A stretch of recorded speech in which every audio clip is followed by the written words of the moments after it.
नमस्कार। कभी सोचा है कि एक सदियों पुरानी प्रेम कहानी में हमारे आज के उलझे हुए रिश्तों के राज छिपे हो सकते हैं? चलिए आज राधा के दर्शन की गहराइयों में उतरते हैं और ये समझने की कोशिश करते हैं कि ये दर्शन हमारे आधुनिक दिलों को कैसे राह दिखा सकता है। आज की हमारी चर्चा कुछ इस तरह आगे बढ़ेगी। हम राधा के प्रेम के सबकों से शुरुआत करेंगे, फिर दूरी की खूबसूरती और धैर्य की ताकत को समझेंगे और बिना शर्त वाले प्यार की गहराई में उतरेंगे, और अंत में इन सारे विचारों को अपने जीवन में कैसे लाया जाए इस पर बात करेंगे। तो चलिए शुरू करते हैं। देखिए, आज के रिश्ते कभी कभी बहुत उलझ जाते हैं ना।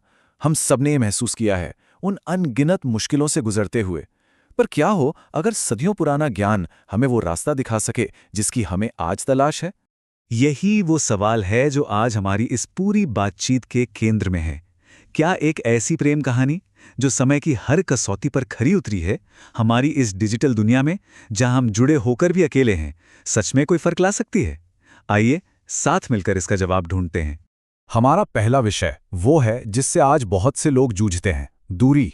लॉन्ग डिस्टेंस रिश्ते बहुत आम हो गए हैं और हम अक्सर इन मीलों को एक दीवार की तरह देखते हैं, एक बाधा जिसे बस पार करना है। हमारी सोच ही कुछ ऐसी बन गई है कि दूरी मतलब एक प्रॉब्लम है, एक कमी है जिसे बस किसी तरह ठीक करना है। लेकिन क्या हो अगर हम इसे देखने का अपना नजरिया ही बदल दें? क्या हो अगर ये दूरी एक तोहफा हो सकती है?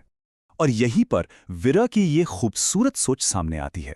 ये सिर्फ किसी को याद करना नहीं है, ये एक गहरी चाहत है, एक मीठा सा दर्द है जिसे जब हम अपनाते हैं ना, तो ये हमारे रिश्ते को पहले से कहीं ज्यादा मजबूत बना सकता है। तो देखिए, एक तरफ दूरी को लेकर हमारा आम नजरिया है जो सिर्फ चिंता और असुरक्षा पैदा करता है, और दूसरी तरफ राधा का दृष्टिकोण है जो इस अलगाव को भक्ति और भावनात्मक मजबूती बढ़ाने के एक मौके में बदल देता है। ये सब बस नजरिया बदलने की बात है। अच्छा, जब हमने बाहरी चुनौतियों यानी दूरी की बात कर ली है, तो चलिए अब अंदर की ओर मुड़ते हैं। हम सभी के भीतर एक ऐसी ताकत है जो अक्सर प्यार के रास्ते में आ जाती है, हमारा अहंकार, हमारा ईगो। ये एक छोटी सी बात अहंकार और प्यार के बीच के फर्क को कितने खूबसूरती से समझाती है ना?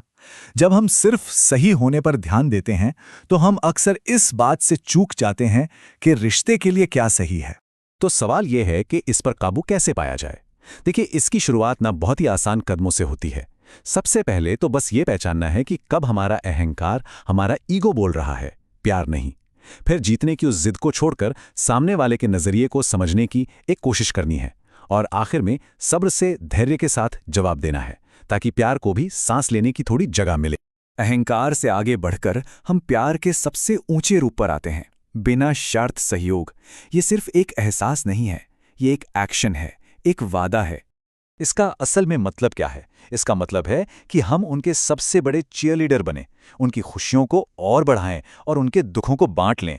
इसका मतलब है उनके सपनों को ऐसे सपोर्ट करना जैसे वो हमारे अपने हों, और सबसे जरूरी, एक ऐसी सुरक्षित जगह बनना जहां वो बिना किसी डर के पूरी तरह से खुद हो सकें। तो हमने कुछ बहुत ही गहरी बातों को समझा है, लेकिन अब सवाल यह है कि हम इस प्राचीन ज्ञान को अपने आज के व्यस्त जीवन में लागू कैसे करें। चलिए इसे और आसान बनाते हैं। विरह हमें सिखाता है कि दूरी में भी विश्वास और मजबूती बनाई जा सकती है। धैर्य हमें सिखाता है कि जीतने से ज्यादा जरूरी समझना है। अहंकार को छोड़ना हमें सिखाता है कि हम बचाव करने की जगह सहानुभूति के साथ जवाब दें। और बिना शर्त सहयोग का मतलब है अपने साथी की भलाई में सक्रिय रूप से हिस्सेदार बनना।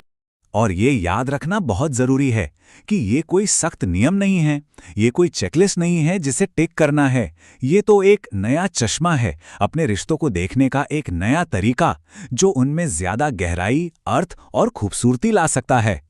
और मैं आपको इसी एक विचार के साथ छोड़ना चाहता हूं। आज आप कौन सा एक सबक चुन सकते हैं? क्या वो धैर्य होगा, या फिर समझने की कोशिश, या शायद बिना शर्त सहयोग?